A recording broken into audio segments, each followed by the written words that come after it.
In Brazil there is a legend that is very feared, known as the dry body. It is a creature that in life was so perverse that neither heaven nor hell accepted it. My grandfather had a big scar on his leg. It was huge, as if he had been attacked by an animal, but he said that it had not been an animal, but that he had been attacked by one of the most feared legends of Brazilian folklore, the body dry.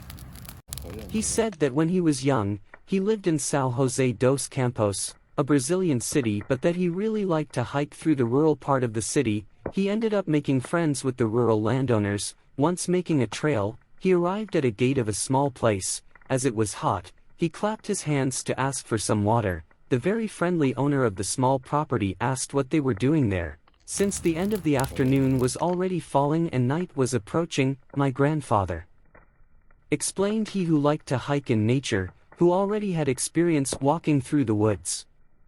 The lord of the place told him that the night there was dangerous, and that if he wanted he could sleep there and continue his journey in the morning. My grandfather thanked him and said that he didn't need to, as he had said he had experience of years of hiking through the woods, and even with the master's insistence, he thanked him for the water, coffee and cookies he got to continue his journey.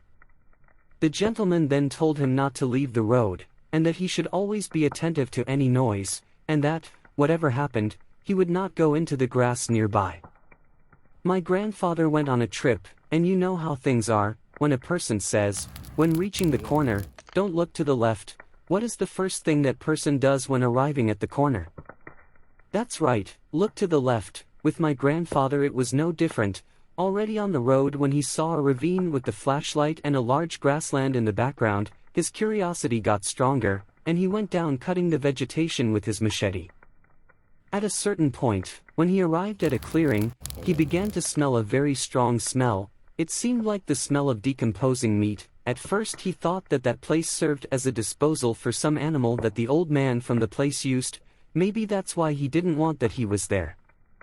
My grandfather says that the smell was getting stronger and unbearable, until at a certain point, he began to hear a strong breath. Scared, he thought it could be an animal attracted by the meat. That's when he felt something grab his leg. The scare was huge. He tried to run, but something was squeezing his leg too hard. He fell and in despair, turned his flashlight, and what he saw froze him completely. It wasn't an animal, it was a person, but it wasn't an ordinary person. It looked like a decaying corpse, but it was alive. In an act of desperation he hit the creature with his machete, cutting his arm off, staggering up and running as fast as he could, but he could see the creature crawling behind when he got to the road, already having a lot of difficulty walking. He looked at his leg. He had a huge cut.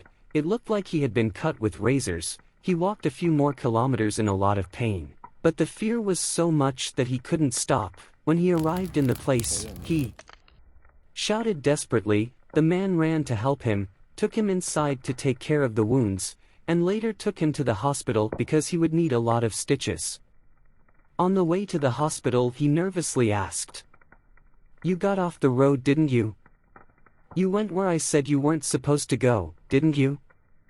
My grandfather, in a mixture of pain and shame, said yes, and asked what attacked him. The old man said that that was a dry body, a person in life who was so bad that neither heaven nor hell accepted him, condemned to rot in a state where he was neither alive nor dead. My astonished grandfather asked him how he lived there near that demon, if he wasn't afraid. What the gentleman replied with tears in his eyes was chilling. He said that when he was little, he lived there with his parents and his older brother, and that his brother used to tease him a lot, burning him with cigarettes, beating him, scaring him. When he reached adulthood, he no longer respected my parents, threatened them, stole them, got to the point of beating them. One day he, in a state of rage, went after my mother because he wanted money, as she hadn't. He beat her with a lot of hate. I tried to intervene, but he hit me with a punch where I fell without strength. It was then that I saw my mother look into her eyes and say, "You shouldn't have been born. I know I could be doing the biggest sin in the world, but I hate you. I hate you. I want you to suffer everything a wicked being can endure." The old man said that after that day his brother was affected by a mysterious illness that made him waste away in a few months. He cried asking for forgiveness, but my mother never forgave him. In the last moments of his life he showed his perversity again and said that would come back from the dead to destroy everyone.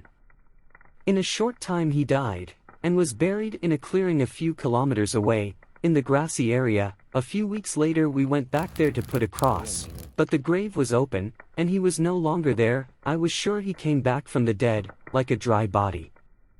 My grandfather always swore that all that was true, and even after many years, he never changed a comma of the story, which became known as the dry body of the grass.